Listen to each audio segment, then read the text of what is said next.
Bracing themselves for a busy Island Games schedule this year in Orkney will be the Isle of Man's badminton squad. Looking to build on 3 medals at the last Games 2 years ago, it's expected to be long days out on court for the team, singles and doubles events for the 10-strong Isle of Man lineup. One of those who appeared and medalled last time out was Matthew Nicholson, one of those 10 which will feature a mix of experience and Games debutants in 2025. Mr. Nicholson's been telling Manx Radio how it's been getting ready for the hectic yet rewarding experience of the event. Getting more intense was the last couple of months, or last month or so.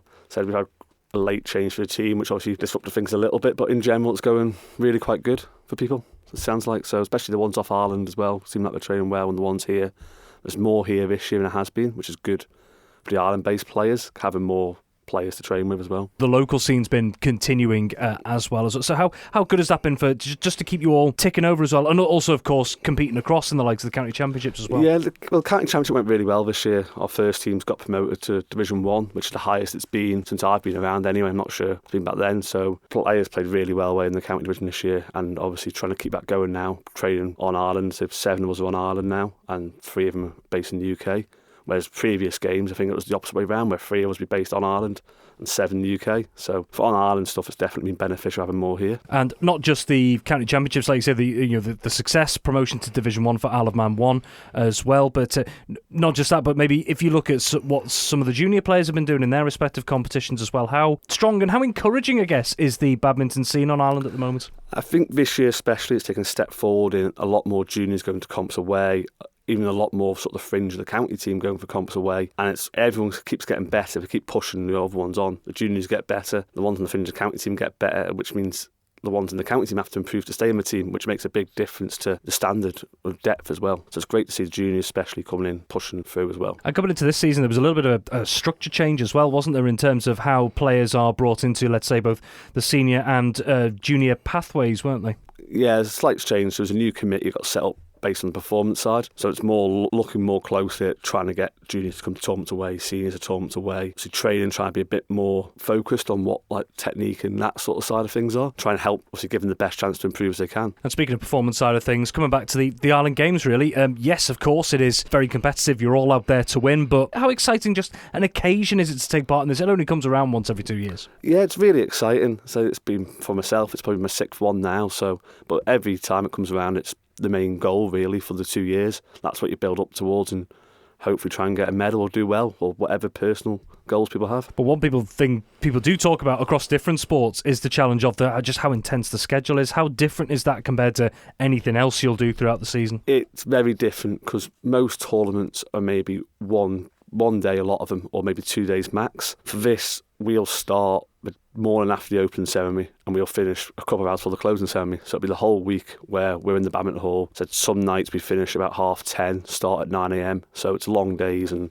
intense schedule, which takes a lot out of you. And it's also the fact that you as individuals will sometimes be competing across numerous different tournaments in that time, the singles and doubles, whichever there are. So it's not like you've just got to go down the pathway through one. You may be considering having to go down the pathway of trying to dip your hand into 2 or 3 different events. Yeah, so the schedule for some of them will be, we've got the team event first, the first couple of days, and then it's on the individuals where some will play singles, doubles and mixed, which will include the team events. Very tough schedule, and then physically, even mentally, just to keep your concentration for that long and keep going. But it's a really tough, long schedule. And just going quickly back to Guernsey, the Isle of Man badminton team took 3 medals in Guernsey. Yourself got one of them in the mixed doubles with Jess Lee, winning bronze there. Jess Lee also winning silver in the women's singles, and then Jess Lee and Kim Clegg winning gold in the women's doubles as well. How did you all, I suppose, assess the last Island Games and how it went?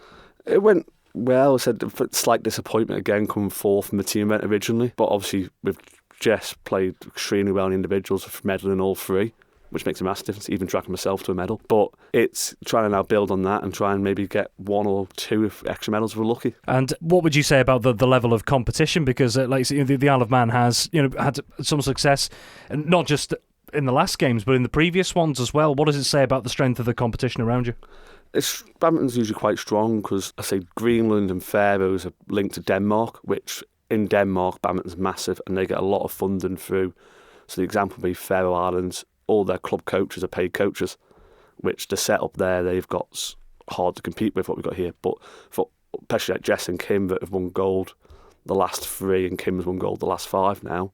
Really impressive to keep that consistency of being that level up against people that have that setup as well. I'm certainly not going to ask you to make any ultimatums or put any numbers on this, but, what would you all consider a successful Island Games, do you think? I think the main one originally is going to be straight in to try and get a medal in the team event. Obviously, unfortunately, Toby, who's probably been our top guy, is injured now, so he's had to pull out back in March. But there's still a good chance of us getting a medal. I think that's the original aim. And then outside of that, is try and pick up the same amount of medals individual as we did last time, maybe try and improve it by 1. Now, that's the competitive side again. As mentioned before, everyone wants to win. That's why you go there. But also a lot of people talk about with the Island Games side of things that there seems to be a real community atmosphere in there as well, that outside of the competition, there seems to be a really good sort of vibe and togetherness, I guess, between the different nations. Is that something you'd agree with? Yeah, it's something you'd agree with, definitely, especially talking about badminton, how long you're stuck in the hall with everyone's stuck in the hall for. You tend to get really good relationships there and really good friendships built up over the years, especially over numerous games.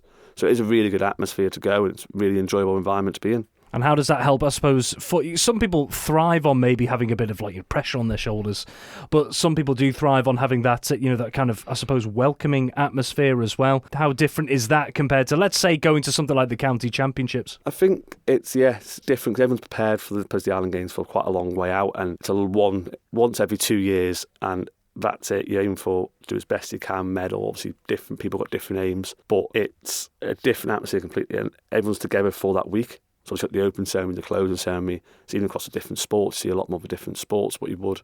This catch was just badminton.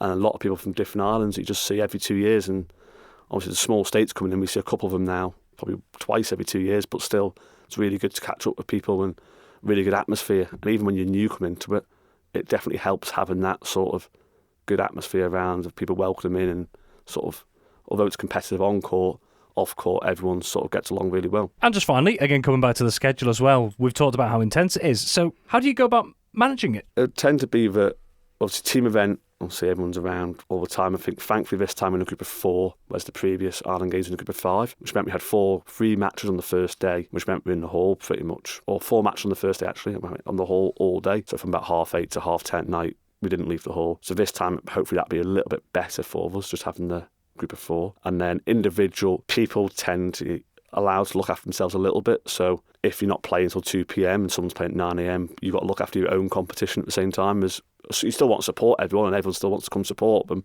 but you've got to look after yourself at the same time. Thank you for having the stamina to make it to the end of the Manx Radio Sportscast. You're clearly someone who has their eye on the ball at all times. Want to hear more about the latest sporting news across the Isle of Man and much more?